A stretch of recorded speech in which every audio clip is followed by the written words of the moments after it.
We're going to talk about how to approach your partner about your desire for more intimacy in your relationship. Now, this is the first pillar of my intimacy with ease method. It's all about enticing your partner into the process of improving your sex life and becoming teammates in a way that makes intimacy easy for both of you. But to do that, you have to be able to bring up the conversation in a way that makes it easy for them to join you. Now, what most bedroom-burdened couples do is either avoid the topic altogether or they bring it up in ways that end up in fights or hard feelings.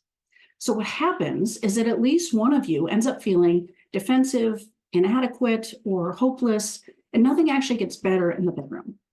And it gets harder and harder to bring the conversation up again. So we're going to cover the 5 steps for how to actually approach your partner so they're going to want to work on this with you, to address the issues you're having in your love life.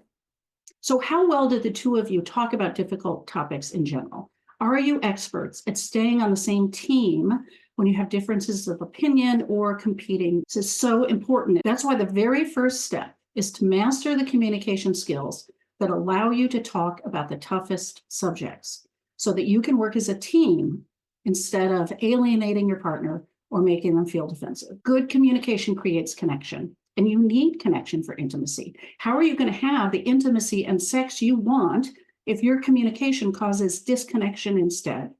And I know you might be thinking, Jessa, we've tried talking about it. It doesn't go well. I mean, in effect, you're concluding that it's not worth it to try to talk about it.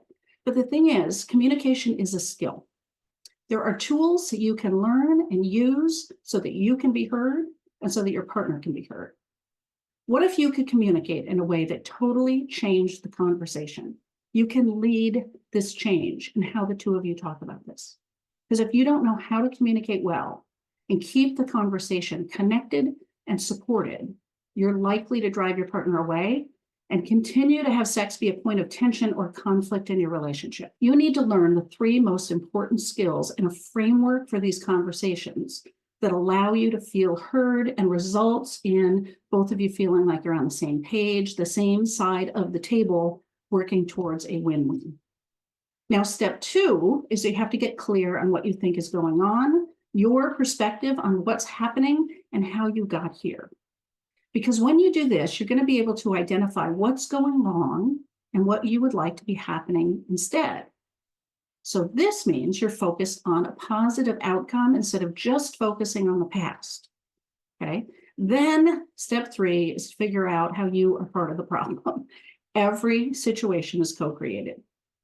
You may have spent an awful lot of time in your own feelings of disappointment, rejection, frustration, and despair.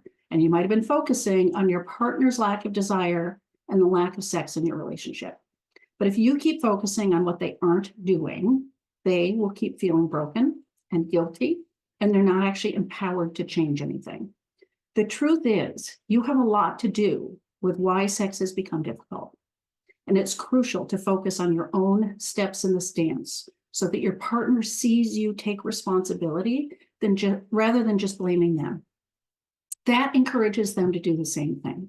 This is crucial because this step is what's going to help your partner be open to the talk rather than getting defensive. Now, step 4 is to try to get into your partner's head and imagine what they have been feeling about the difficulties the two of you have had in the bedroom. Especially now that you've taken a look at how you might have made things worse, imagine how they have experienced this whole dance around sex. How does their lack of desire and interest make sense? What are they trying to avoid? What could they be afraid of? Developing this empathy and compassion for their lack of desire helps them get over the feeling of being broken and inadequate. You have to go into this conversation leading with this idea that they are not broken. This is not just their problem. This is a step that's going to bring them on board as your teammate so that they will want to solve this with you rather than stay stuck. Okay, now you've done all this pre-work. Step 5 is to bring up the conversation in the right way at the right time. Approach it from a positive place. You love them. You want your relationship to be as strong as possible. Tell them that it's not their fault. It is not just their problem. You don't think they're broken.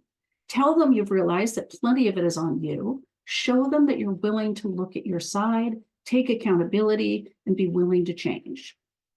Because when you do that, you don't end up in a fight. You create an alliance with them to work on this together. Okay, so you've learned these 5 steps to approach your partner about how you want to improve intimacy in your relationship. But that's just the first step. You still need a way to actually change what happens in the bedroom now that they're willing to think about this with you. That's why you need a way to tap into your partner's hidden sexual desire. That's what makes sex actually easy and fun for both of you. I have teed up a video for you talking about just that.